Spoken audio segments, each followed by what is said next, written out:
Assalamualaikum warahmatullahi wabarakatuh. Perkenalkan, nama saya Novi Ika Safitri, NIM 1920210009. Saya akan menjelaskan tentang dasar hukum arbitrase.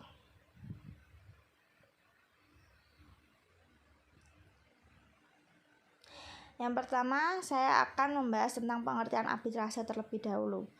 Pengertian arbitrase syariah adalah suatu mekanisme penyelesaian sengketa di luar pengadilan berdasarkan persetujuan para pihak yang berkepentingan untuk menyerahkan sengketa yang ditempuh melalui lembaga arbitrase syariah dalam hal sengketa tersebut dan merupakan sengketa yang berhubungan dengan sengketa bisnis syariah yang bersifat perdata secara umum.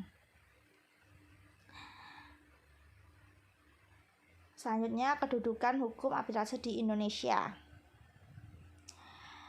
Secara yuridis formal, dasar hukum penanganan perselisihan dengan arbitrase dijelaskan dalam Undang-Undang Nomor 14 Tahun 1970, Pasal 3 Ayat 1 yang berbunyi, semua peradilan di seluruh wilayah Indonesia adalah peradilan negara dan ditetapkan dengan undang-undang. Dalam perkembangannya, landasan dibolehkannya arbitrase ini pun didukung oleh hadirnya Undang-Undang Nomor 30 Tahun 1999 yang menjelaskan bahwa setiap lembaga arbitrase akan sah secara hukum apabila telah memenuhi syarat dan ketentuan yang diatur dalam undang-undang.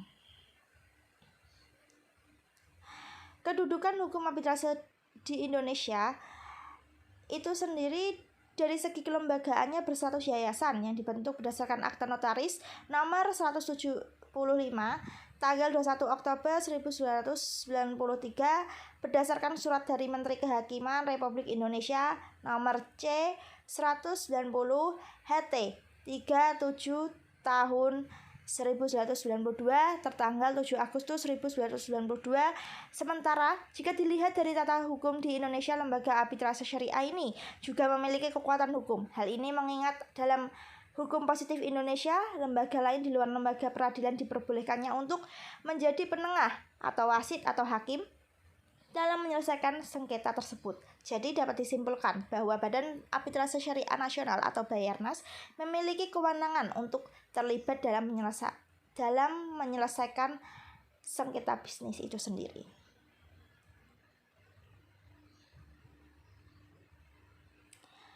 Selanjutnya adalah inti dari permasalahan ini adalah dasar hukum arbitrase.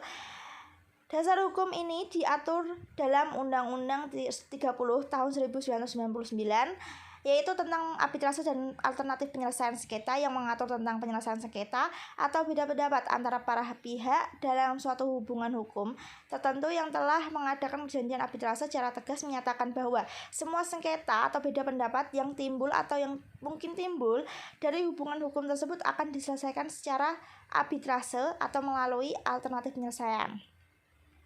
Selanjutnya, undang-undang ini itu sudah disahkan oleh Presiden Baharudin Yusuf Habibie pada tanggal 12 Agustus 1999 di Jakarta, dan juga diundangkan oleh Menteri Sekretaris Negara Muladi di Jakarta pada tanggal 12 Agustus 1999.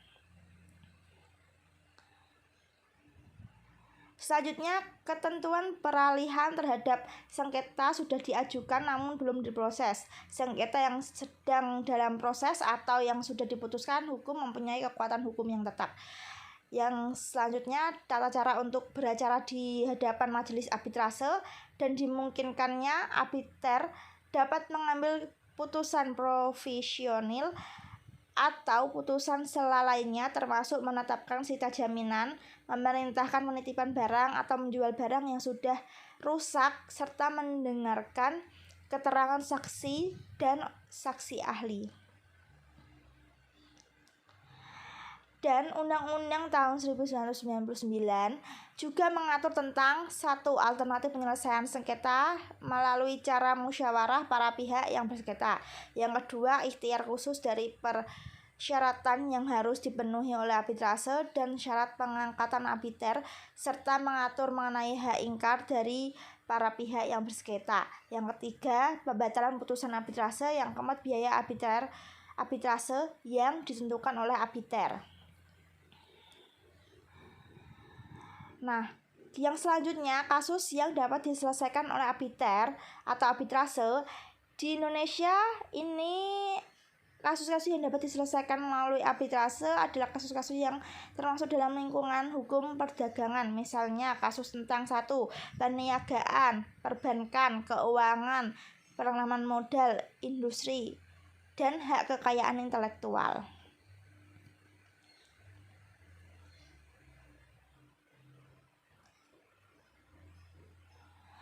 Persetujuan untuk penyelesaian sengketa ke arbitrase. Yang pertama, pactum de compromittendo, yaitu kesepakatan pemilihan arbitrase di antara para pihak yang dilakukan belum terjadinya perselisihan. Para pihak sebenarnya bebas untuk menuangkan pilihan arbitrase dalam suatu klausul arbitrase terpisah dalam kontrak tersendiri atau ditempatkan menjadi bagian dari kontrak yang merupakan transaksi pokok sebagai lazimnya dalam praktek. Yang kedua adalah akte kompromis, yaitu kesepakatan sengketa lewat arbitrase. Kesepakatan ini dilakukan setelah adanya sengketa tersebut. Akan tetapi akte kompromis ini memiliki syarat-syarat yang harus dipenuhi dan diancam batal apabila satu syarat itu tidak terpenuhi.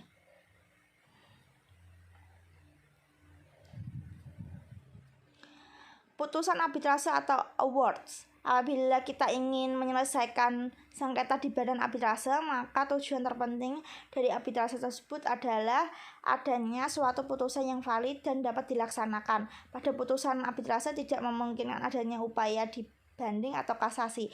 Jika putusan arbitrase adalah bersifat final atau binding, walaupun adanya upaya perlawanan terhadap putusan arbitrase, itu upaya tersebut sangat terbatas. Sekian dari presentasi saya.